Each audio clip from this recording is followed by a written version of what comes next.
How's everybody doing? Welcome back to another episode of The Banker Next Door. I'm your host, Dr. Joe Berquist. Today, we're going to be taking a look at a report from the Federal Reserve Bank of Kansas City on agricultural lending at basically banks that focus on agricultural lending. So we're going to pull this report up here real quick. Now, I do have a link to this report down in the description below if everybody would like to go to it and check it out. Now, this is a rather brief report. There are 5 charts in here that we're going to take a look at, but I just thought this was kind of interesting. I don't do a tremendous amount of reporting on agricultural lending, not necessarily my forte per se, but I still, again, it's just one of those things in banking that is very critical. Obviously, a lot of banks around the country are very focused on ag lending. So just wanted to take a look at this. So this is the Kansas City Federal Reserve's website. So this is the Federal Reserve Bank of Kansas City, which covers Denver, Oklahoma City, and Omaha. And so this report is basically titled Farm Debt at Ag Banks Climbed in 2024. So farm debt at agricultural banks grew considerably in 2024 and delinquency rates increased from historic lows. So farm debt at agricultural banks grew considerably in 2024 and delinquency rates increased from historic lows. According to commercial bank call report data, farm debt at banks with concentrations in agricultural lending grew about 7% from a year earlier. Debt increased alongside weaker conditions in the agricultural economy that increased demand for production loans and led to slightly higher farm loan delinquency rates. Loan growth was accompanied by improved interest margins and slightly higher capital ratios for farm lenders. The outlook for the agricultural sector remained relatively subdued alongside low crop prices, but ad hoc government payments related to the American Relief Act could support the sector and limit financial stress for some producers in early 2025. So fourth quarter commercial bank call report data. So farm debt continued to increase through the end of 2024 and was particularly strong at agricultural banks. Non-real estate loans at agricultural banks increased 10% from the previous year, and at non-agricultural banks ended 2024 less than 2% higher, which is represented in the first chart here. Real estate debt was unchanged at non-agricultural lenders and increased about 4% at farm banks.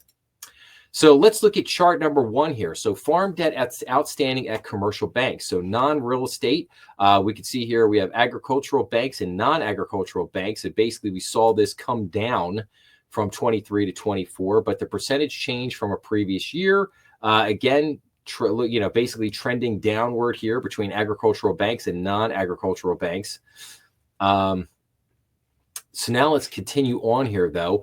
Strong loan growth pushed debt levels at agricultural banks well above the historic averages. When adjusted for inflation, real estate and non-real estate loan balances at agricultural banks ended the year considerably above the average of the past 20 years, which we see in chart 2.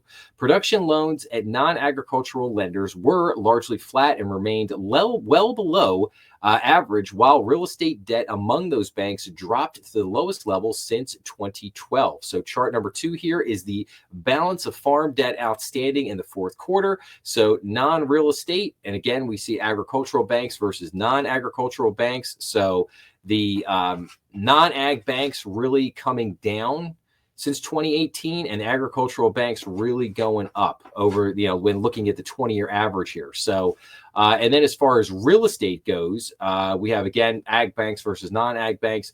We can see here from the chart that non-agricultural banks have been coming down again from a high in 2018 of probably around 85% or so, and have now dropped back down to probably about 70, probably low 70s, probably about 72%, whereas at agricultural banks, though, from about 2018 has really jumped up from about 30%, pushing up to about probably 45, 46% at this point. So, really seeing some different trends there between agricultural banks and non-ag banks. So, as farm debt grew and conditions in the farm economy weakened, delinquency rates increased modestly from historic lows. So, delinquency rates for both real estate and non-real estate loans climbed above 1%, reversing the downward trend that began in late 2020. Chart number 3 that we'll see here. So while non-accruing debt increased only slightly, the volume of loans that were delinquent for more than 90 days more than tripled compared to the previous year, albeit from historically low levels. So the delinquency rate here by loan type, again, we have real estate and non-real estate. And you can see here, both of them, I mean, nothing really major, but you can see a little bit of spike up there, like I said, over 1%. Now, I have talked in previous episodes about, loan delinquency at banks. And one of the things I've stressed is that while 1% may not seem like a big deal, in banking, it actually is a very big deal. When you start to get over 1%, you begin to get the kind of red flag indicator, if you will, that, hey, something here is amiss. I think when you look at your top performing banks, most of them are not only below 1% delinquency, they're well below it. They're probably even below 0.5% of delinquency. They might be in that 0.3 to 0.5 range. 0.03 to 0.05. So that's normally where it's at. And if you have a bank that is doing well, that's really where they're going to be at. So, but then also here on the right is a delinquency rate by past due duration. And we can see here, it's basically, this is non-accruing 90 days or more, and then 30 to 89 days. And you can see here, non-accruing is kind of flat. 30 to 89 days, definitely, increasing, and 90 days or more, definitely increasing. So nothing here to panic about per se at the moment, but definitely something to keep an eye on. That is for sure. But let's continue on here. So liquidity at agricultural banks moderated alongside strong loan growth. So agricultural and non-agricultural loans grew by an average of 7% over the past year, pretty strong, slowing from double-digit growth in 2023 and early 2024. Chart 4, we'll take a look at that in a second. And then meanwhile, deposit growth remains strong at 5% year over year. The continued rise in outstanding loans relative to deposits further contributed to declining liquidity at agricultural banks. Again, we'll look at chart 4, and here's chart 4. So this is liquidity at agricultural banks. So loan to deposit balances, you can see a little more all over the place here with this, but we could see, basically deposits in the green line here went up nicely from 2023 to 2024, but then just ticked down just a tad. Non-agricultural loans, we could see that really dropped off, and then agricultural loans took a drop off there toward the end of 2024 as well. Loan to deposit ratio really came down here. We see here this basically, we have this little arrow here. It basically says lower liquidity here around 2015, 2016, 2017. We really saw that come back up around 2019, getting back up above an 80% loan to deposit ratio. But then it plunged back down in 2022, obviously because of COVID funding that came in. But now we've seen it spike back up to more normal levels, getting closer, inching back up to that 80%. Point there in the loan to deposit ratio. So some kind of interesting numbers there to look at. And then we get down to, it says basically increased margins, or interest margins rather, improved along with loan growth and supported bank capital ratios, despite a 2% increase in net interest margins over the past year and stable returns on average assets. Earnings for agricultural banks remained below historic averages, chart 5. Nevertheless, core capital levels continued to grow, underscoring the ability of agricultural banks to navigate possible economic uncertainties ahead. So now let's take a look at the final chart number 5, financial indicators at agricultural banks. The first one is the earnings ratio, where again, here we have the 20-year average line. And you can see basically net interest margin, really came down in 2021, 22, but then came back up a little bit here in 24.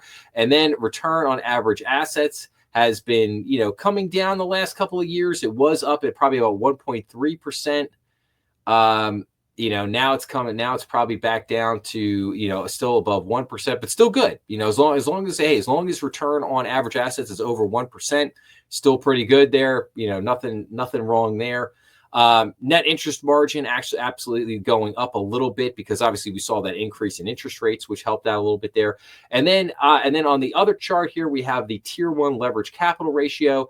We could see there about 2019, this was up about 11.25%, and that just came back down a full percentage point to basically about 10.25, but now it's making its way back up to about 10.75%. So still pretty solid, not bad. I mean, you're still in the double digits. I mean, most banks, if you're looking at a well-capitalized bank, I mean, usually you're probably looking at about a minimum of 8% in capital. So I mean, if you're sitting there at 10.75, again, totally fine. Nothing wrong with that. So again, performance here is still good. I think the only real concerns is you're concerned about a little bit of weakness there. Obviously, the farm bill, which was making its way through Congress, would certainly help a lot of this. And I know some of that did get passed there at the end of 24.